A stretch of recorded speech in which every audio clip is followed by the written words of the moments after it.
for joining the Broadway Drumming 101 podcast with your host, Clayton Craddock.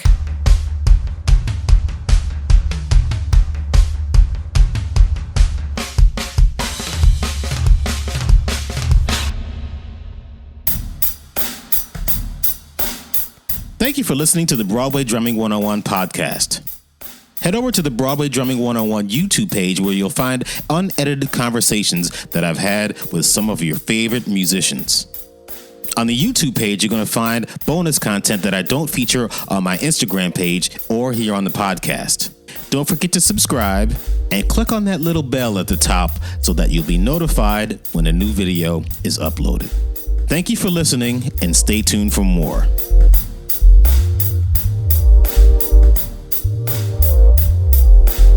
I think a lot of guys in my position now, the phrase, this is the show that's going to take me to the end, not to when you die, but it's like, all right, to the point where you're thinking about, and that sounds harsh for me to say because I'm not 85 or 90. And I want to think that like any musician, you're not giving up on your instrument. And as drummers, it's a little easier than say a trumpet player. To say that I don't want to give up my instrument because people are afraid to tell me, dude, you kind of should give up your instrument because you can't play anymore or you're not sounding good enough because some of us might be deluded and it just feels good to play. But you know what I'm saying? It's that in some sense, the energy it takes to play a Broadway show. And let's be specific. There are musicians who still want to keep playing, can still play their butts off, but at a certain age, they're just tired of just playing a Broadway show. Mm-hmm. I mean, I kind of want to go a little bit on the wisdom of a good friend of mine, Ron Ginelli, one of the great doublers on Broadway, who's in his early 80s now and sort of retired. And a big part of that is one of his specialties is being an excellent bassoonist. And he was a first call player, not for just shows, but he lived in LA for 20 years and did a lot of film and TV.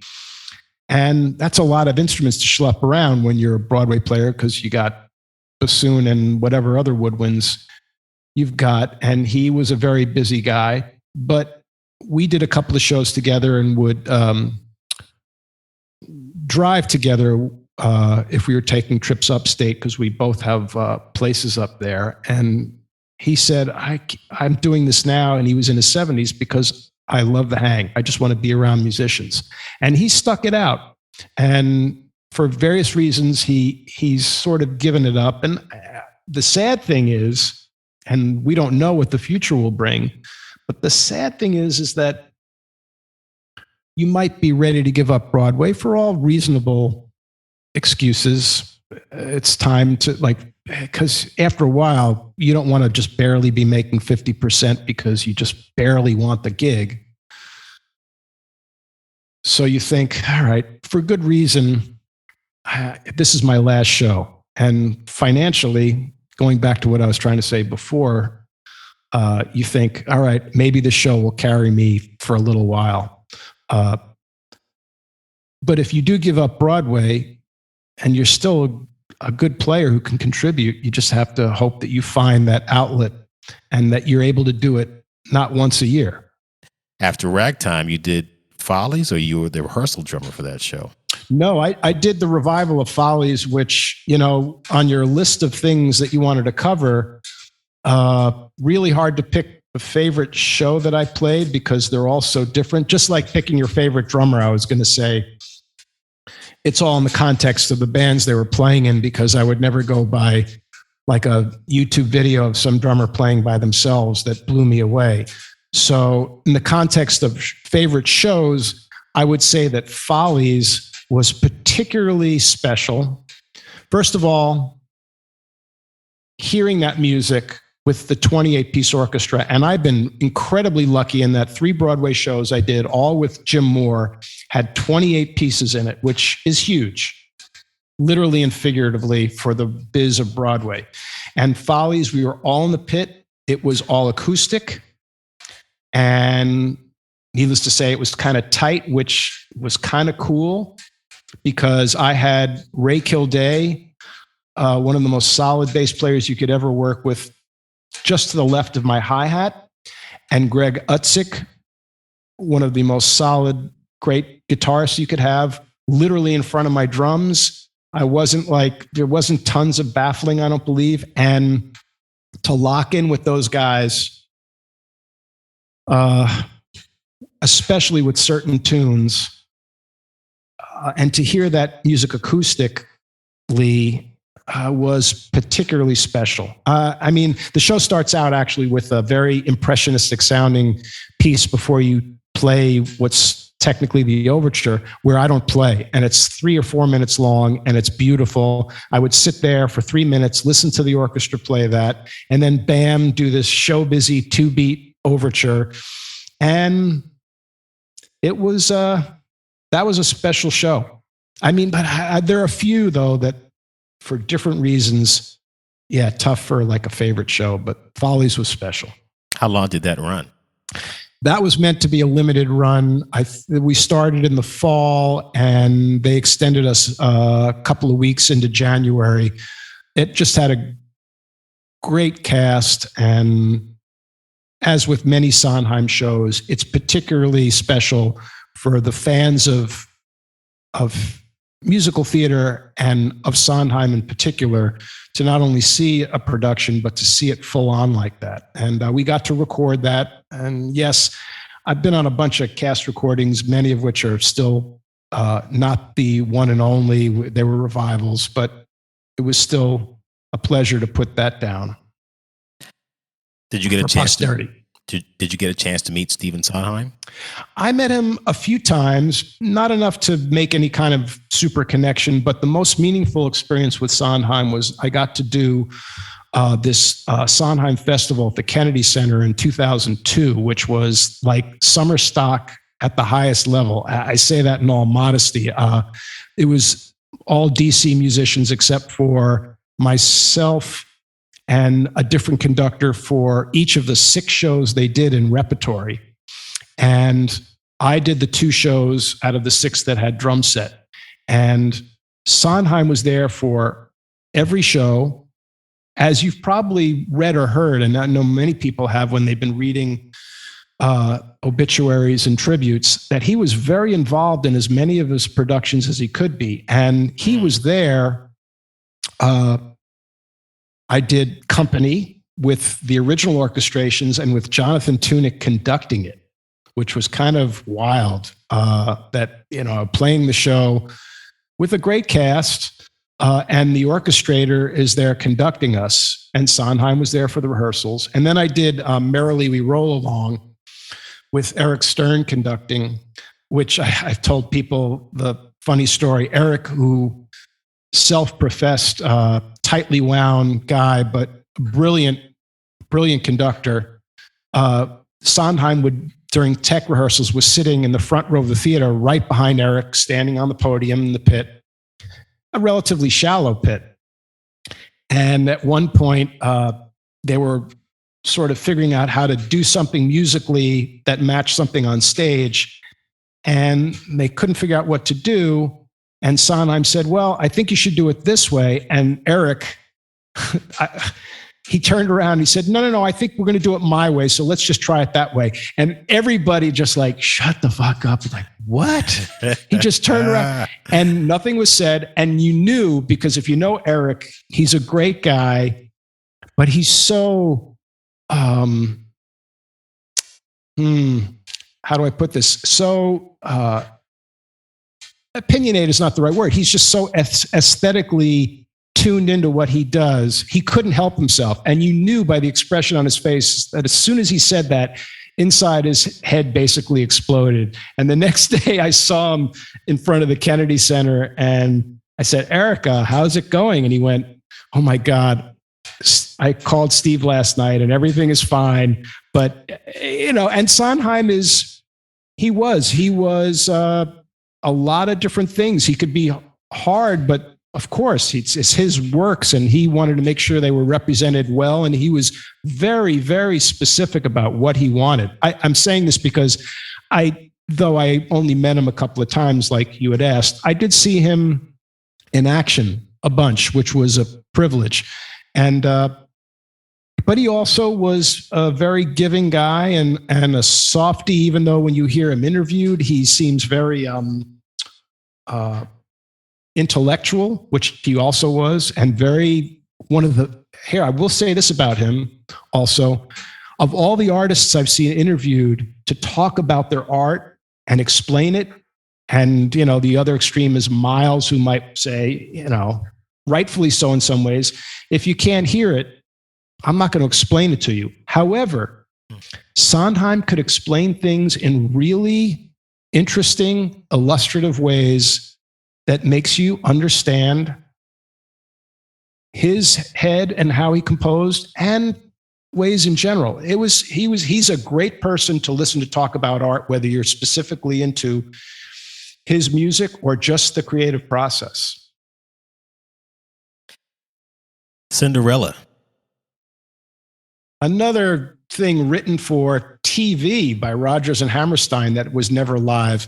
So actually, though, that was, having done a lot of revivals and things like the Encores, I've done a few original shows, but Cinderella, even though the music had been written for TV, I think like 1960 for Julie Andrews, and then it was done again in the late 60s. David Chase, who I would give a shout out to, who orchestrated that and arranged all that music. The TV version was kind of staid, and Rodgers and Hammerstein, you want it to really sparkle, because otherwise it's, for today's audiences, it might be not bland, but Cinderella needed a little sparkly touch to take something that was done for TV in 1960 to make it a live show. And that was an interesting experience because, yes, at a level, it was me and the pianist in the rehearsal room, and they were really, in this particular case, on the fly, changing things minute to minute, where Andy Einhorn was our conductor, but during that rehearsal period, David Chase was running the engine, tweaking things minute by minute, second by second, giving it to our copyists, changing the music. Yes, I was reading the piano score, trying to make up a part. And that was 5 weeks down to tech rehearsals. And then, of course, things still get changed during previews. But that was an interesting creative process. And David Chase was particularly amazing to create a show that was the longest thing I did on Broadway. I think that was 2 years. Among other people, I mean, it's weird. I'll just, not to be a little sad, but I went from Follies working with Danny Burstein, who's been through so much publicly, and then his late wife, Rebecca, did the fairy godmother in Cinderella. She wasn't the original, but they're on my mind. I've been thinking about it lately, and there were some special people in that show as well. Also, a decent sized orchestra. I've been I'm not going to complain that it's 14 in company because they're badasses and they sound great, but one of the luckiest things for me, Broadway-wise, is having done shows with large ensembles. What's the largest ensemble that you've worked with? Well, on Broadway, it was the 3 shows that had 28, and another show, I guess if we're talking about my career, that had 28 besides Follies and Ragtime, which we did the original orchestrations, was On the Town.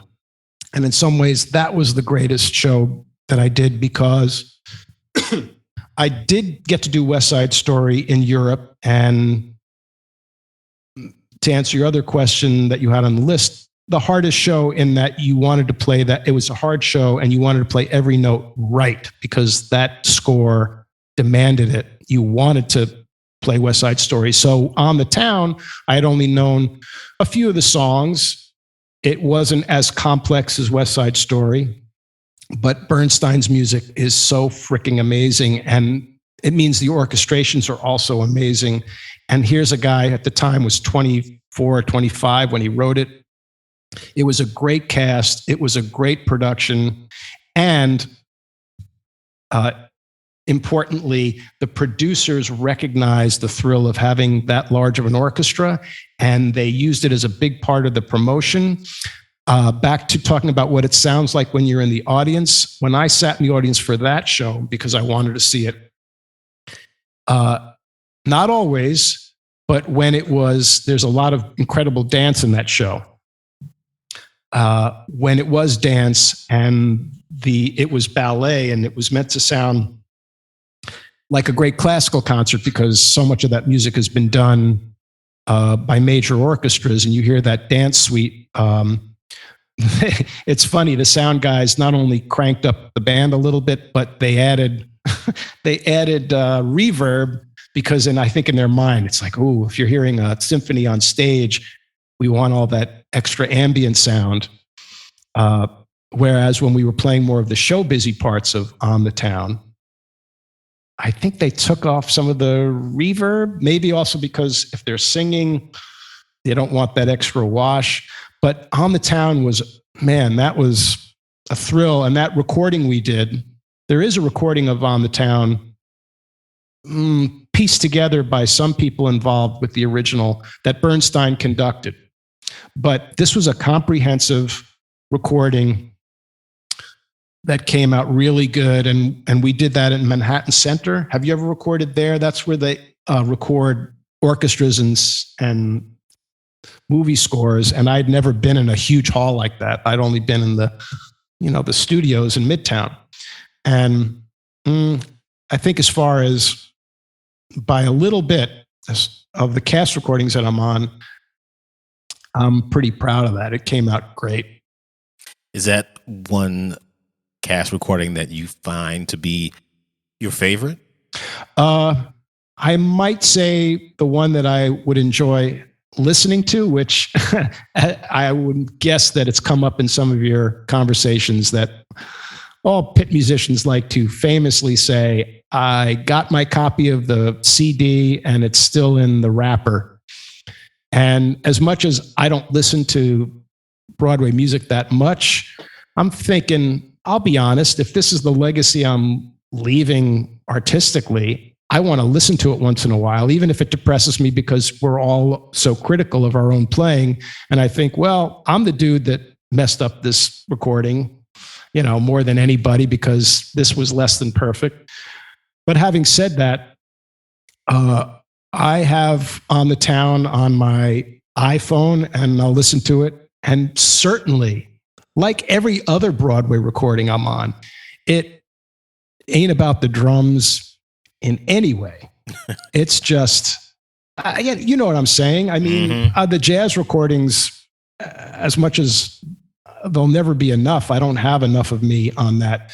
That's where I'm expressing myself personally and interacting with the other musicians. But the Broadway stuff, if I listen to it, it's because it's great to hear that music. And man, I'm sorry, Leonard Bernstein.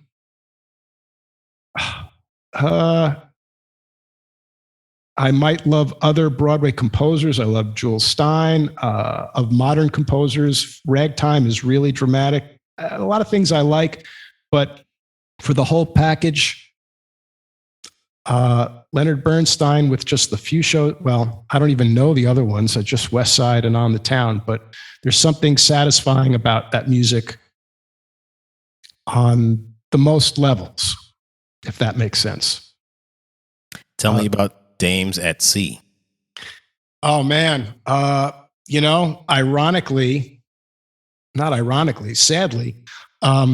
that I left. Did I leave On the Town? Because the producers pushed that show way beyond what they could afford to, because we got great reviews. Audiences loved it, but it was a tough sell and an expensive show. So at the end, I did jump ship because I think, oh, wait a minute. No, what am I saying? I'm confusing that with another show. I stayed till the end of On the Town pretty much, I think. Dames at Sea, the reason why I'm saying this is because that was a hard show to keep going, because it was a huge, expensive show. Dames at Sea was written for a cabaret act where they had 6 performers and I think 2 pianos. It was meant to be a funny spoof of the old Busby Berkeley movie musicals. The biggest shtick being that they had 6 people and 2 pianos to recreate something that was a huge, over-the-top Hollywood musical splashy thing. And it was all hammed up, and the 6 characters played the archetype characters in those old movie musicals. And it was cute and it was funny, and it introduced the young Bernadette Peters, and it had never been done on Broadway, even though that title, you think, oh, I heard of that one. That must have been some old musical. And Rob Berman was the conductor for that, taken over by David Gursky. And it had great tap dancing, a really funny, very game cast of 6 people playing these old-timey characters. It was a great band. I got to work with John Beal, the bassist, who I always worked with in the Encores, but I'd never done a Broadway show. And instead of 2 pianos, I think we were 9 people, 8 or 9. So we were larger than the cast. And we played on one side of the stage in the wings. And it was fun to play, because all the shows I do at some level are fun to play, and I enjoyed doing it. And the main thing I was hopeful for was it was a small theater and a relatively cheap show to put on. And I thought, well, all these shows I'm doing that are so expensive, eventually they can't sustain it. Here's one of those shows where, you know, they got a profit. They have to make $200 profit a week, and we'll run for a while. And I want to run in a show so long that I quit because I've had enough, not because after 2 months, they say, thank you, good night. And it didn't last. It lasted a few months. I had a blast doing it. The end. That doesn't bring us to where you are now. You did Holiday Inn in 2016, right? Yes, and that was also a limited run because it was meant to be a Christmas show. And that was at Studio 54 on the heels of the show that Paul did, which was... Oh, no, it wasn't his Kiss Me Kate revival that he did. By the way, you joked that he did them both. And I was listening to the podcast. I went, well, Paul, you didn't do the original.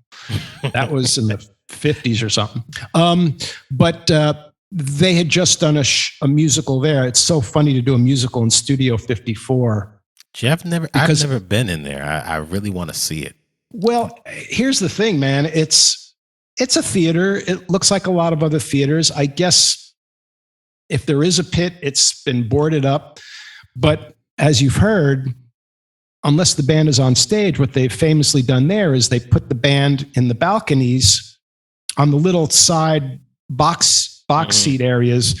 And if it's more than a couple of people, half the band is on one side of the stage, the other, and everything is remoted, and they make it work. And I was wondering how it was going to work. It was not as swingy big band as I told you, it was White Christmas, but it was still Larry Blank, and they write great charts. Notated a little heavily for drums, if I might say. I've never seen a show the way it came out, apparently, and whatever the program is, it was just like your brain, too much information. It was overwritten, but the charts themselves were good. And appropriately cornball, but shit, Irving Berlin tunes that were so classic, fun to play. Got to record that. Also another movie musical that had never been done live.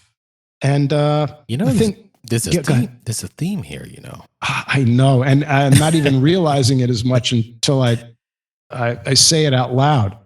Movies. I know. Hey, well, I wonder what movie musicals that had never been on Broadway are left. Maybe I'll still have a career. I was just going to say, as an aside, Studio 54, man, I was never into disco, and I moved to New York in 81, which there was still, certainly, as long as Coke was big, a lingering scene at Studio 54, but that was from the mid 70s or a little later. The real heyday was, I don't know, 8, 7. Yeah, and like a few years in particular. But just to be in that theater, which otherwise felt like, yeah, another Broadway show, another Broadway theater, and to know that,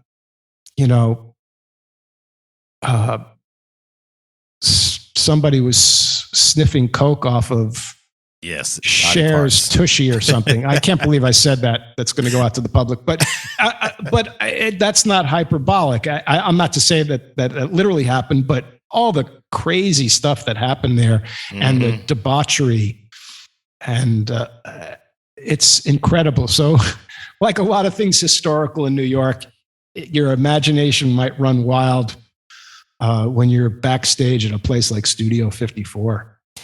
After Holiday Inn, did you wind up going on tours?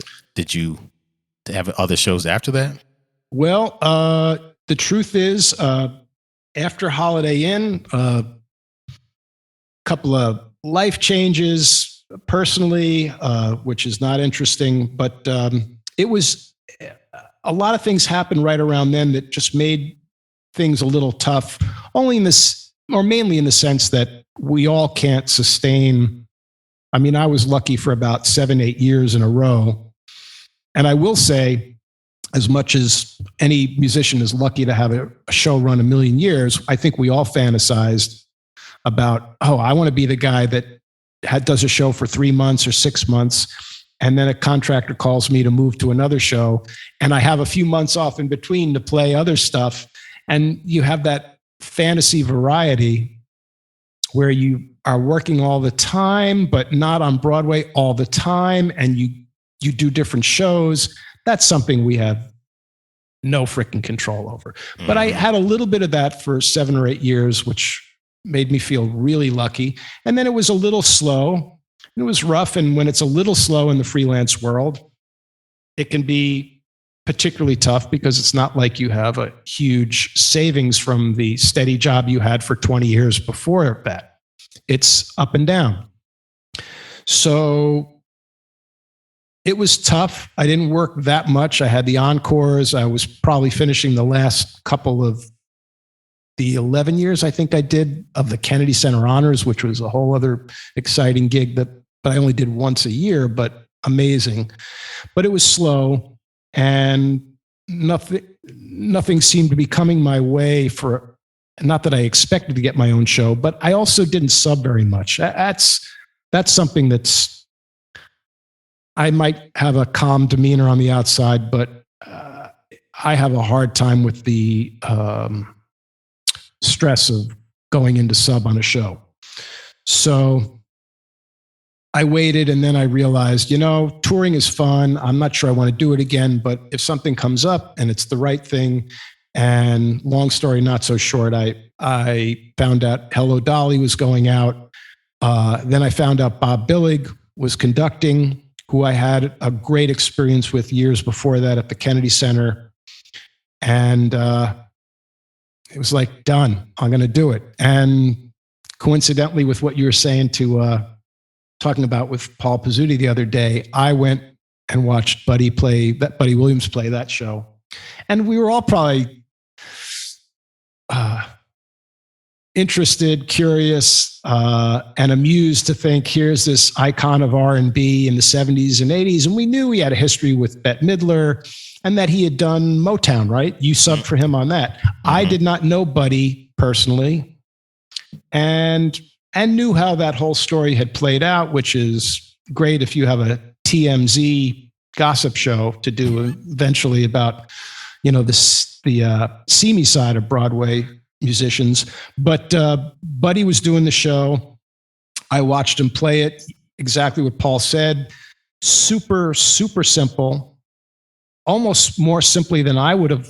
Well, I wound up doing it for 16 months on the road. They did combine the books. So at first I thought, I have to play timpani and bells too. But I was glad because it was very much the stereotypical classic boom chick show. Wow. Not that every show is hard. I will say that as well, that technically simple does not mean anything with Broadway. Either you learn to play the show in the beginning or not. after that, it's just, are you finessing it so that the boom chick sounds really good? And I'm still learning how to do that. But Hello Dolly was simple. I was glad to eventually have the extra percussion to play.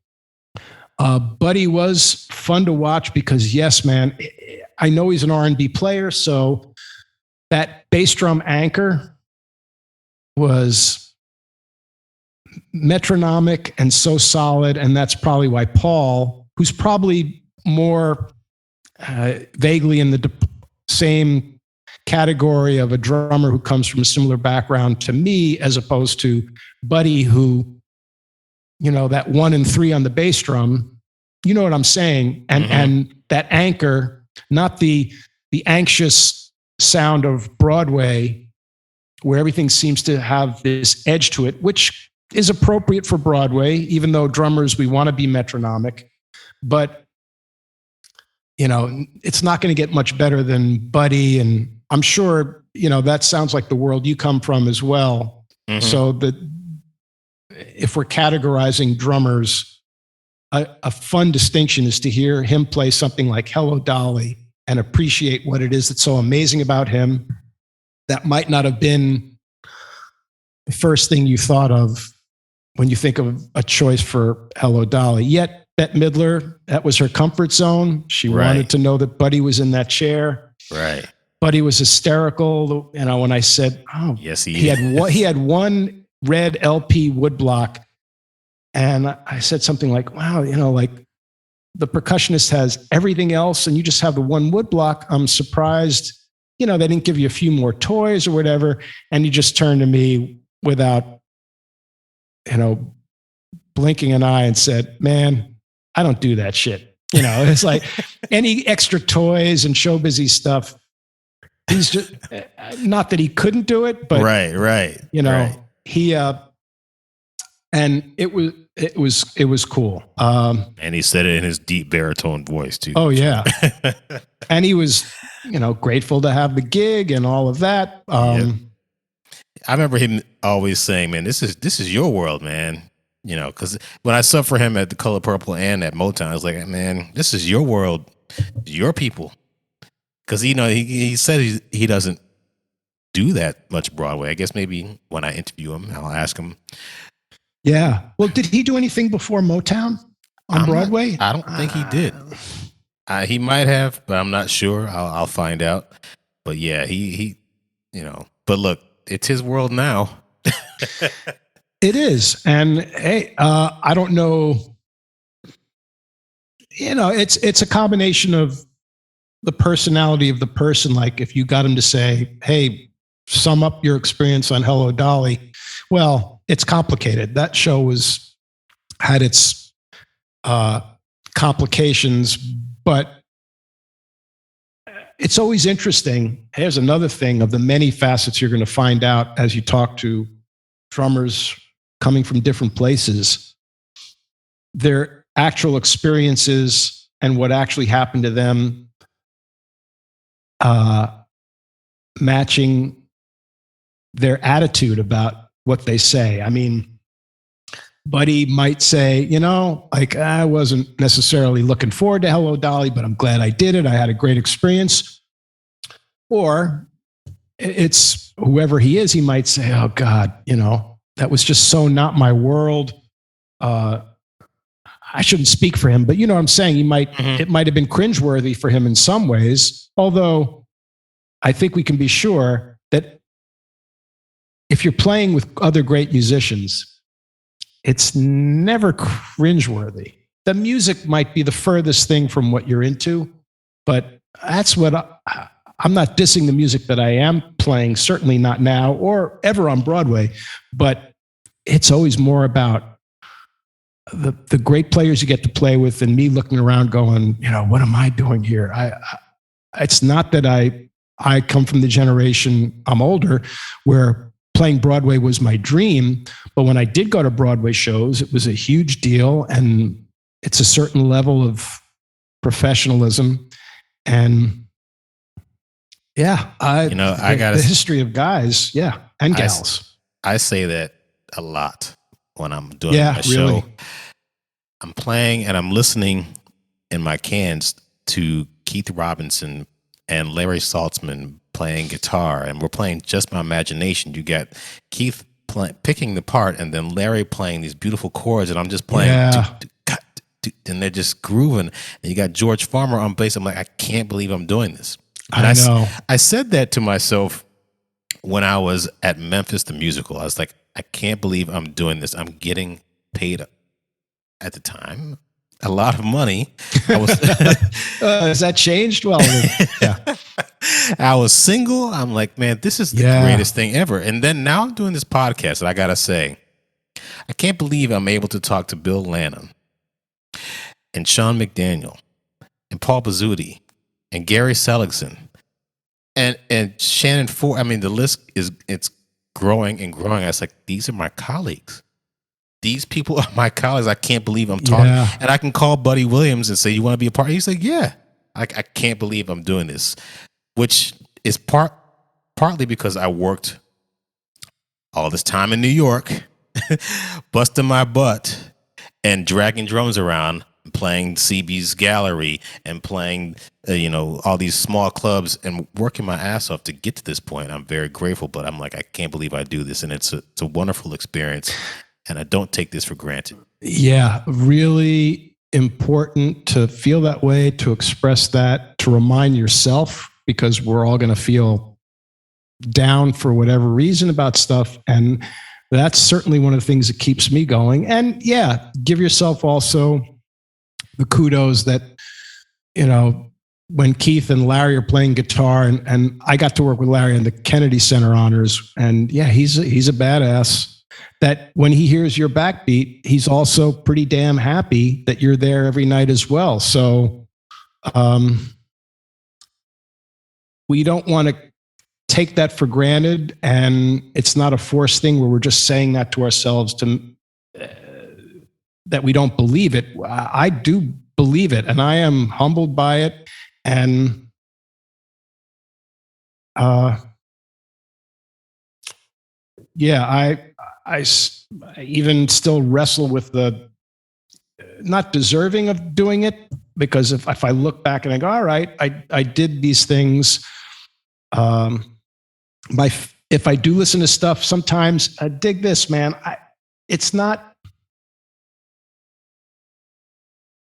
a big ego thing per se, but if I do want to relive an experience and with a little distance and perspective, I'm sure we all have recordings made from the pit, and not necessarily the ones made crudely, but maybe that we got from the soundboard or something. Or even some of them were made from an iPhone or something. I have a recording of White Christmas that was made by, I guess I can reveal this in public now, Paul Woodiel, great violinist, made it on his first iPhone, the first iPhone to come out from where he sat. And damn it, listening to the recording of just one night in the pit, and in that particular case, the balance was pretty good. Once in a blue moon, I'll play that. And sometimes the grooves are better than the recordings, because in the studio, it's a whole other thing to get in there and, wham, bam, do it real quickly. And it feels a little different. And you don't like the take they took because I rushed and whatever. But I like listening to those recordings, and that's where I feel most proud. It's like, wow, I got to play with these guys. And you don't even have to like the recording throughout, but there are just moments where it makes me smile and go, at least I did this. Your experience playing shows and getting certain shows started from the ground up, you've done a lot of revivals. When you go into a situation like that for rehearsals, you get handed the piano vocal. Right. And you have to come up with a drum part. Do you go back over, like for a revival, are you going back and listening to the old recordings, or are you just coming up with something on your own to do it your way? What do you do? What's your approach? Really good question. First of all, setting aside the encores, which for the most part, the absolute goal is to give the audience a sense of what it was like to hear the show. Seeing it is different, but to hear the show the way they might have heard it originally. So in that case, you really will go to the recording, and if not play it exactly like whoever it is, we'll never know who a lot of these musicians are because sadly they never list them. But even with revivals on Broadway, for example, Follies, it was actually Paul Gimignani playing drums. It was the last show that he played drums before he switched over, because I think he was an associate conductor on it and took over. But actually, in many cases, drummers who are still anonymous to me. But personally, I like copying the styles that I hear of drummers on the recordings. It's interesting to me. I sort of like the history of it. And so I will try to recreate that unless I hear the recording. I know I'm going to be playing orchestrations that, if they're not the same or similar, if I somehow feel like, oh, I can throw in a little bit of my own thing. On the Town was the original orchestration, 28 pieces. So many times Bernstein's conducted, or other great conductors have conducted, like suites, and you hear every drummer play it a certain way. I want to cop it so that it doesn't take away from someone experiencing being taken to a time and a place. So I do try to cop that style. In the rehearsal room, when you're with the dancers and just piano, what makes up for the drag of just playing with drums and piano and it being a long, tedious process, for me, is mostly offset by the fun of getting to know the conductor, the associate conductor, pianist, and the people in the cast, which gives you if you're lucky enough to do extra rehearsals, gives you an advantage that the rest of the band doesn't get. You know, you do a few rehearsals with the band and you might never see them backstage. And that rehearsal process is nice. And also, if you are, whether it's Cinderella, where you're really creating, even though it's Rodgers and Hammerstein music, I really help create that part with David Chase, I think. Or if you're just recreating what was on a record, sort of, kind of, you're not really getting to do that in a satisfactory way in the rehearsal studio with just piano, because it's not in the context of being with the orchestra. Needless to say, and you know it, and everybody you've interviewed knows this in a big way, a big thrill you get to experience is, especially after being in that rehearsal room for weeks, and forgive me if every drummer has said this, but you've been rehearsing with piano, and then you get to that orchestra rehearsal, and everything you've been playing out of context, kicking the band, little passages, and maybe you've barely even gotten to look at the actual part that you were going to play. You've been reading off the piano score. In Cinderella, being thrown sheets left and right in the middle of playing. We've changed this, we've changed that, and yeah, it might just be 2-beat or a waltz or whatever, but a triangle here, a rim shot there, the choreographer's changing everything left and right. That's fun. It's exciting. I like that process. And then you get into Carol's rehearsal studio or wherever, and you can see it on everybody's faces, from the conductor, from the table of people sitting there with their scores. And, I'll give it up to the fact that the rest of the musicians do not have that same experience. It's everybody who's been working on it for that long, and then you hear it. And then, of course, after those few rehearsals, you do the Zitz probe with the cast, and they get to hear it. And I know you've done shows where the cast, you might hear someone in the cast interviewed separately, and it feels good to hear them say, you know what? One of the greatest moments in the whole experience doing the show is doing the Zitz probe, where we got to sing with the orchestra after a month or two in the rehearsal studio. It's pretty freaking exciting. My first experience with that doing that was when I was in Seattle, another great city full of great coffee. I love it. At least it was. I don't know what it's like in 2021, but maybe still okay. Okay. Compared to some other cities that have gone down the crapper. Yeah. So in Seattle, doing the rehearsals for Memphis the Musical, working with David Bryan and him telling me, yeah, play it like Tico, meat and potatoes, just playing in the bell of the ride. Yeah, George told me about that a little bit. Right. So we were doing all this stuff, and I played, 16th notes on high. He'd do this, and I'd know what he meant, play 16th notes. But anyway, I'd have to play somewhat softly because we're in the rehearsal room. But when we did the Zitz probe, we got to play with the orchestra. Right. And I was like, man, I'm about to play this, y'all. I'm about to play this. And, it was a rock show, really, even though it's supposed to be about Memphis music. But, man, I couldn't wait to play that. And we played it, and the cast was just excited, and everyone was excited. It's just, like you said, it's a really, really exciting time and a great feeling to get that done. And then, oh, yeah. Then it all slows down. You go into the theater, and then you got a week of tech rehearsals. Yeah.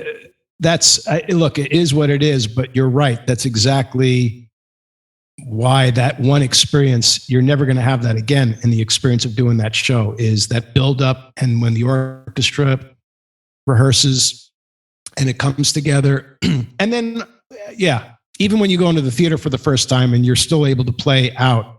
Yes. You're all in the same room. Yes. And yeah, it can't be beat. And as a drummer, it's funny. When you said, I'm doing this, y'all, looking around like not everybody, no one's going to really understand it the way you do in a certain level, unless you talk to other drummers, because the cast has their one view. The other musicians who haven't been doing rehearsals have theirs.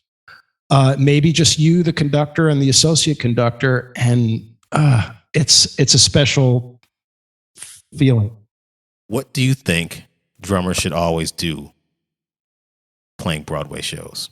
Well, once you get past the fact that you've learned the show and the people are happy with you, what you should bring, if this is sort of what you're asking, I think you need to bring a certain default level of energy, enthusiasm, and consistency. Because the worst thing, once you've started a show, is putting out the sense, either overtly or even subtly, that people will notice, even if you're in your own booth, you're not even in the room, is if you're a sourpuss and you're bringing down the vibe musically and socially. I think when you have to do our unique gig night after night, the problem is someone who, it's rare that people aren't relatively consistent, because that's just who we are. And that's why we also are rehired for Broadway shows, is because not that a lot of our heroes who play their asses off couldn't do it if they wanted to, but for whatever reason they haven't chosen to, or they don't have the constitution for it. You come in and you bring it more or less every night. And then finally, to wrap up this answer, I think a conductor, they still might hire you in the future. You still might be a go-to guy. But if you're a drag to be around, if you're not, you don't have to be perky all the time, but just show a sense that you're happy to be there, more or less. That's what I would say. On the flip side, what kind of things shouldn't you do as a drummer in a Broadway show? I think it would just be the opposite of what I just mentioned. If you're disruptive in some way, I use that word and I wrote it down, and I'm thinking, well, once in a blue moon, people are being a knucklehead in the sense that instead of it keeping things fun and light. And I say that you can even be edgy and inappropriate in some ways, but I think you sort of sense whether this person is like that because they want to have a good time versus the people who are just dark. And that's not cool. That's not to say that people who are quiet types or whatever, you are who you are. But I think I can only speak to what it is I like to come to when I come to work, and what I would imagine a conductor, whether they say it outright or you just have a sense that this is what they want, is, look, it's hardest for that conductor that we don't always think about, where we all have to bring it every night at a certain level, and the conductor's not playing. We see conductors go sort of on automatic pilot because they're human, but we always have to remember that as much as they want that band to sound great, they have on their shoulders the extra pressure of knowing that the director of the show, the stage manager, it's on their shoulders. So this is my way of saying,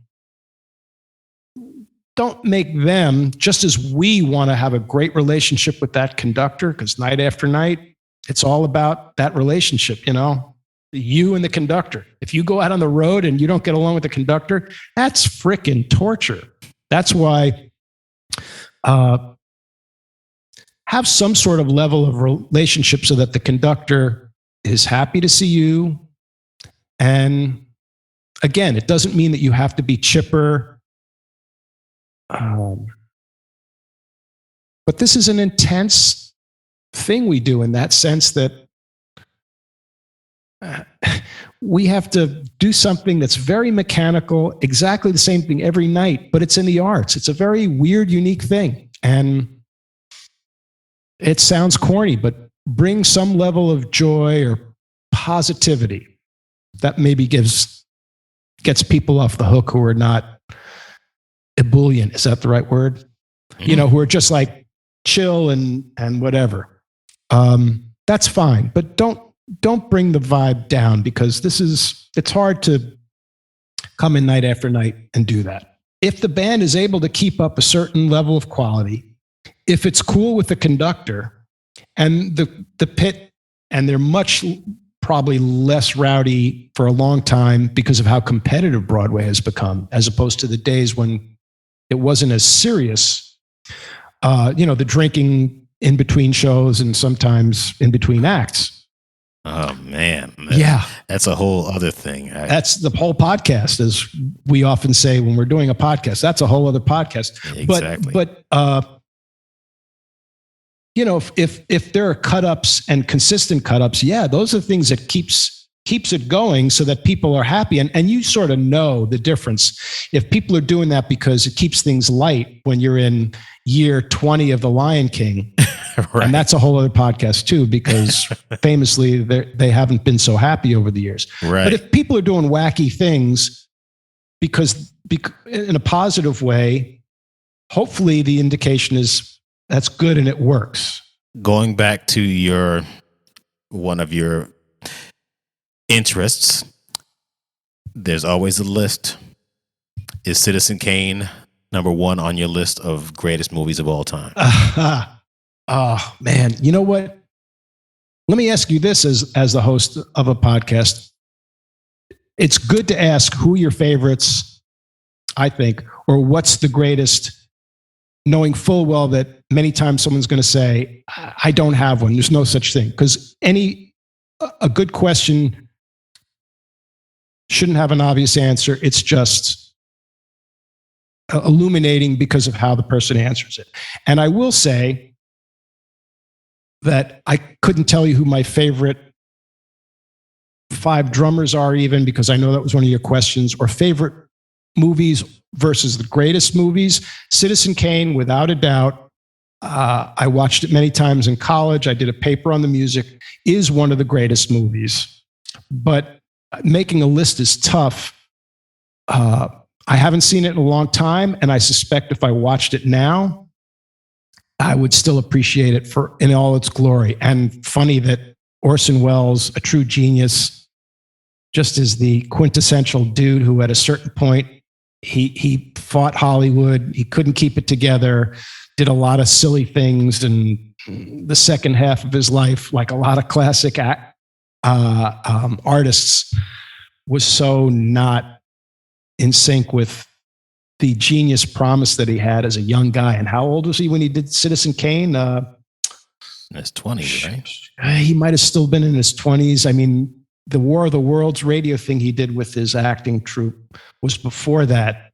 But Citizen Kane was 1940, 41, something like that. And a kid, man, that's a whole other podcast too, about the cliche of the great artists who do their best work by a certain age, and then it's hard to sustain. How much of it is them? How much of it is the public's demands and expectations?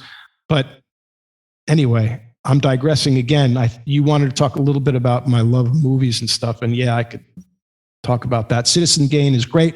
I have a huge poster right above me of Taxi Driver that, there was a period where I saw it many times in a theater, and that's a great movie. And there are some movies that we loved and we watch them now and they seem real dated, and some that hold up. And that's still a matter of taste. Yeah.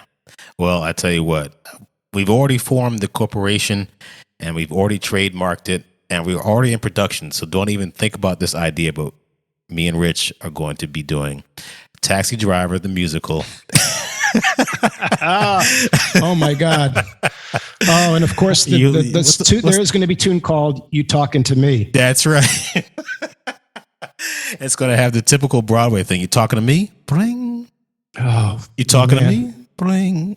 Well, here's the thing about that. It's funny you should say that, because back when you asked me that earlier, I was going to say, what serious movies made in musicals? The thing is, we've already been covered by that for like 3 decades with The Simpsons, South Park, and Family Guy, taking care of those spoofs so brilliantly. Yeah, it's true.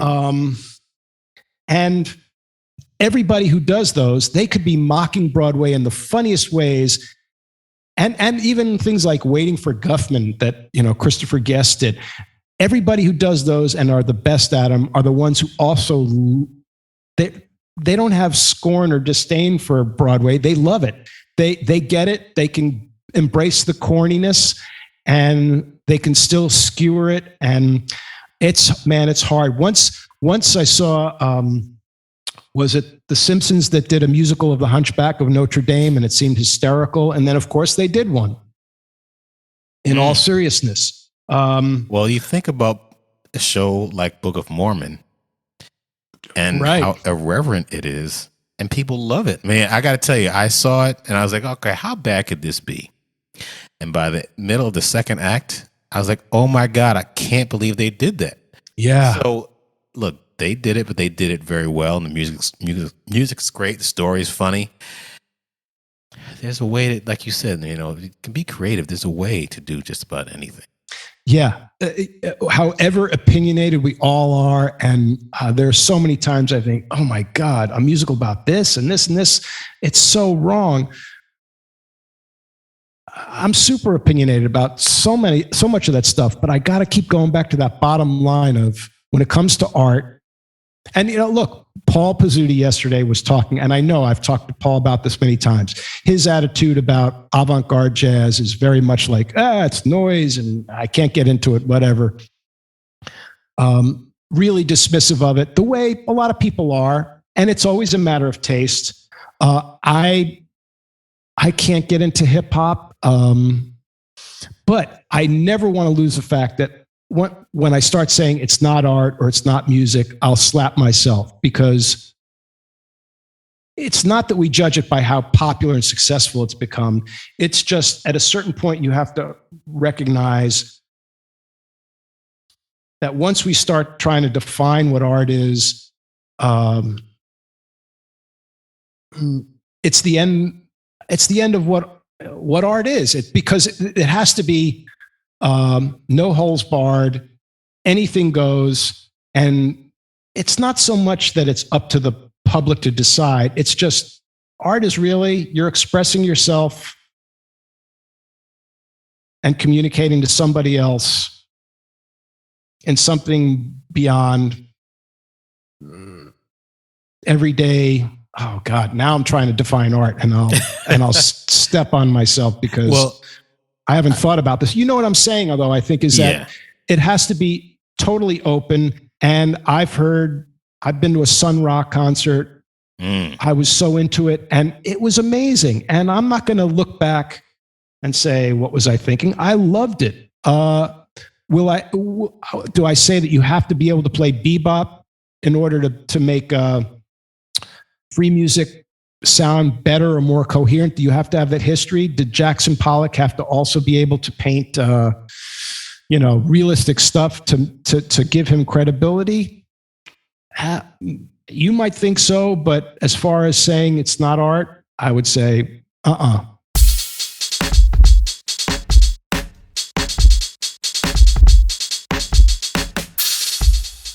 If you like what you hear on the show, subscribe to the Broadway Drumming 101 newsletter at broadwaydrumming101.substack.com. That's Substack, SUBSTACK.com.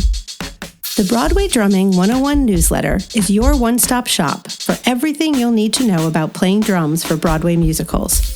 When you subscribe to the newsletter, you'll learn about what it takes to be a successful pit musician with content delivered directly to your email inbox 2 to 3 times a week.